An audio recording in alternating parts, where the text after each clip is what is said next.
Hello and welcome back to the channel everyone. Hope you all are well and you're having a nice game week 11. I am back with another video, and in this one I'll run you through the team selection for match day 12 or game week 12, and I'll talk about how to counter the blank in game week 12 and what moves to make if you're like short on players, and some possible replacements for James Maddison or anyone that is injured in your side and you've got already players blanking. So yeah, please do subscribe to the channel if you're new here. There is a lot of content about to come related to the FPL, UCL fantasy. That is something I cover, and I will cover the World Cup fantasy too. If there is one, possibly there will be one like it was the last time. So let's just get started with the game week 12 team selection and the team selection graphics. So looking at the keeper first, I've got Guetta in goal. So Guetta did return me a clean sheet today. He got 10 points alone, and to be very honest, that was like a decent attacking opponent. Leicester is a good attacking side, and he was pretty solid at the back. He was jumping around and pretty busy at the back, saving some of the shots going in, and he's a pretty busy keeper, and that is the sole reason why I got him. I talk about Crystal Palace a lot. They've how they've evolved, and they look like a balanced side, at least defensively, although their attack is they've got a like of Zaha and all the other Edward and all the other wingers they have, but still I think that their defense is more of something you can target in these fixtures. Like we got Wolves in game week 12, and that is not an attacking side, but the sole reason is the clean sheet to just when you want to like punt on a keeper who's pretty cheap. You just want the clean sheets out of the good games. Similarly, if you got Pope, so the thing with that is a lot of people already have Pope and Trippier, so that double up when Newcastle isn't keeping a lot of clean sheets. That is something that troubles the owners a bit. When two clean sheets are lost in a single game, that is pretty disappointing. So if you're looking to move away from your Nick Pope, you might look at Guetta. There's obviously Raya too, a good keeper. Ward unexpectedly kept a clean sheet today, but that was just an unexpected thing, and I wouldn't recommend going for a Ward if you want to replace and you've got someone on the bench. Raya possibly and Guetta are the two options. Now talking about the keeper, now let's look at the defenders and how I would line up my defenders. So yeah, the defenders come in, and starting with Dalot against Spurs, I do not expect Man United to keep a clean sheet. Obviously this week they've got Newcastle first. They play the game tomorrow. I'm recording it on the Saturday night, so there are still games to be played, and my current rank is 103k. I'm currently on that, and probably there might be a rank drop or increase tomorrow depending on how well the rest of my players perform. Nonetheless, I will just upload the final points on my Twitter handle. So now looking at Dalot, he faces Spurs. Spurs obviously are a top-notch attacking side, and United are not a team that might return you a lot of clean sheets. To be very honest, I bought in Dalot to just extract out some clean sheets in those easy games when they had those green fixtures. They also have some in the coming game weeks, but the reason is that Dalot has been just disappointing for me. To be very honest, I thought that he might be the one, a cheap option to give me some attacking returns, as United was looking a pretty evolved side. But now I'm not so sure with Dalot. But the reason is that I've got Haaland, Foden, Cancelo blanking. No other option to go for. Obviously, I wouldn't want to replace Haaland, Foden, Cancelo for just one game week. So I wouldn't mind just playing Dalot and surviving this game week. Second up is Trippier. Obviously, he has to play Man United first. But Trippier, he's pretty good with the attacking returns. I talk about his free kicks, set pieces a lot, and that is the sole reason why he is in. I do not expect him to keep clean sheets in the longer run, but his attacking returns is somewhat pretty advantageous for me. So now looking at this fixture, he faces Everton at home. So Everton are obviously have evolved a little bit again under Frank Lampard. They look like a better side than they were during the start of the season, but they still struggle to score goals. I mean, they're pretty good at the counters, I would give them that, but still I'd say that the Newcastle here is a better side against in this fixture, and I do expect Trippier to at least return me a clean sheet against Everton, because Spurs did the same to probably Dyer and Doherty owners today in the fixture versus Everton. Next up is Koulibaly. That was my transfer last week for game week 11. I took out Reece James, who's probably out for 8 weeks and will be back after the World Cup or whatever. his injury extent is. So Koulibaly is someone that will provide me with that Chelsea defense cover. I do think that there are still clean sheets attached in that fixture. In those fixtures they have like a side against a good defensive side against Brentford. We should expect a clean sheet from them, and they are looking like a good side under Potter now than they were under Tuchel. Obviously they struggle to score goals, but their defense has always been their top priority and their best quality in the recent years. So Koulibaly is in, probably he's a nailed option. And like I talked about keeper first, I don't know if Kepa will play tomorrow, but if he does, I personally think he's a nailed on option. And if they would return a clean sheet in this fixture, a 4.5 million keeper, obviously he might be rotated with Mendy at some stage, but I would still suggest you go for Kepa, and when he's not playing, just rotate him out with Ward or someone like Raya if you got on the bench. So that might be a good move. And similar is the case why I've picked up Koulibaly. I do expect him to be a starter. Well, Fofana is out, so I think that he might be the one to return me clean sheets at 5.5 million.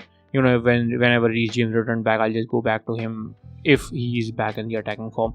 Obviously, at a stage this was a stage where I was about to take out Reece James because he wasn't performing. The main reason was that when you pay 6.5 million or 7 million for a premium defender, you expect them to return a clean sheet, or probably just not a clean sheet every time, but at least give you some attacking returns in intervals. He was just pretty inconsistent with everything. So yeah, Koulibaly was my choice if I had to take out Reece James, even if he wasn't injured. So I did that. Now Guehi and Guetta are double up. Hopefully Guehi would do the same like he did today. He got a bonus point too.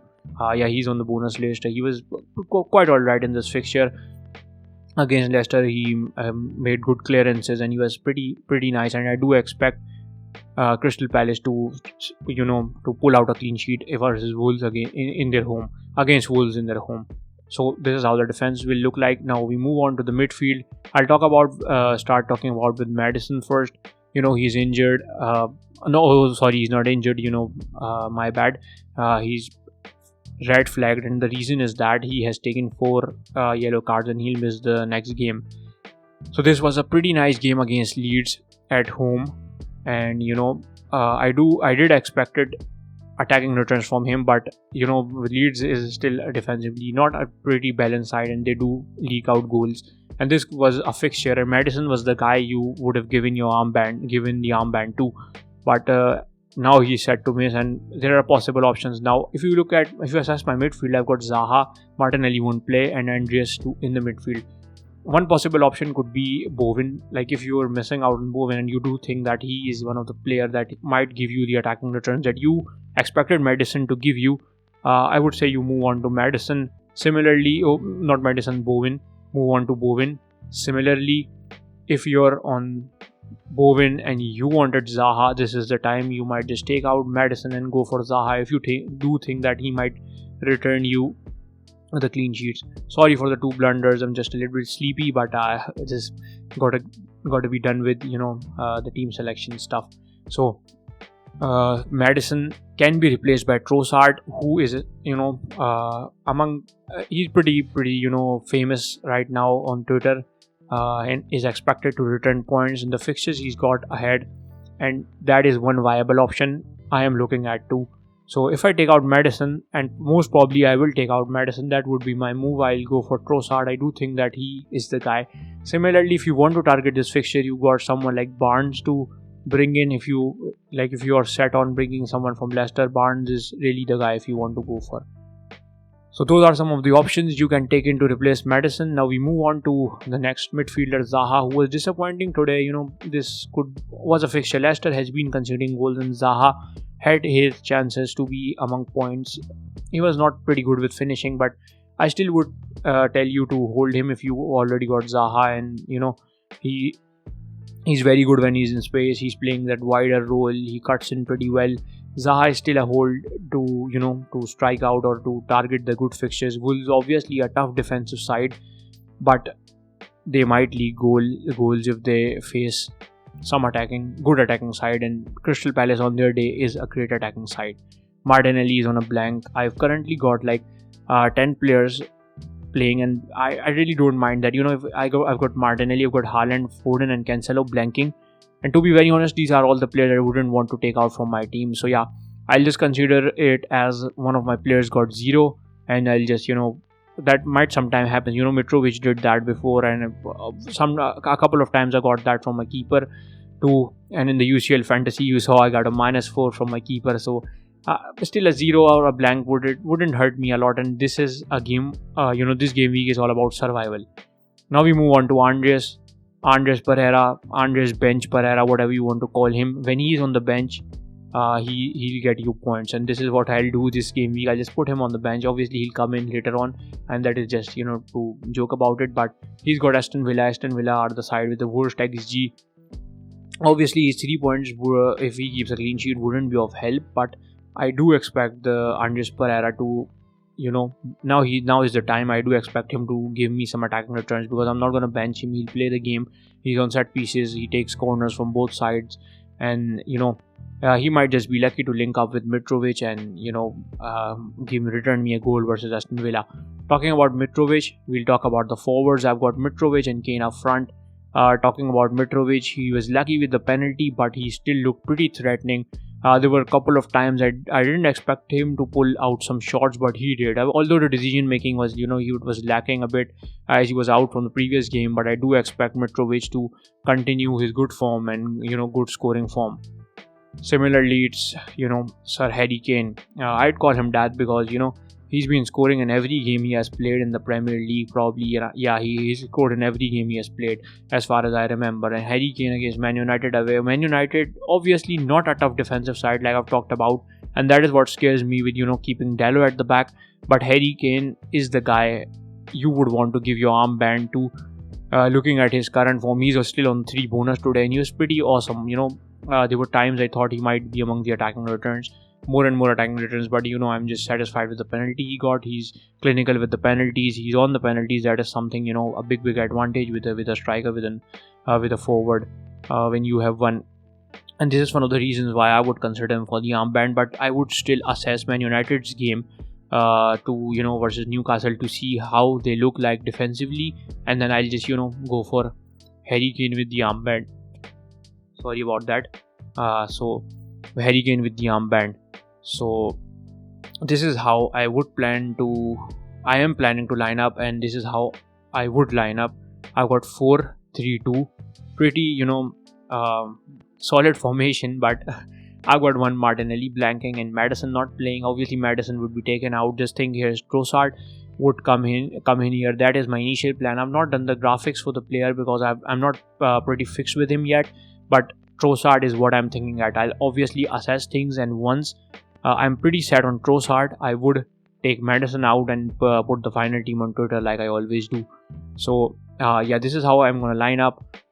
We look at the games tomorrow to assess more things if some of the players need to go, or this is how the things would look like. So let me know below, what are your plans? How are you trying to cope up with the blanks? How many of your players are blanking? Are you going to play any of your chips in this game week? Let me know below, and let me know who are you bringing in to replace James Maddison.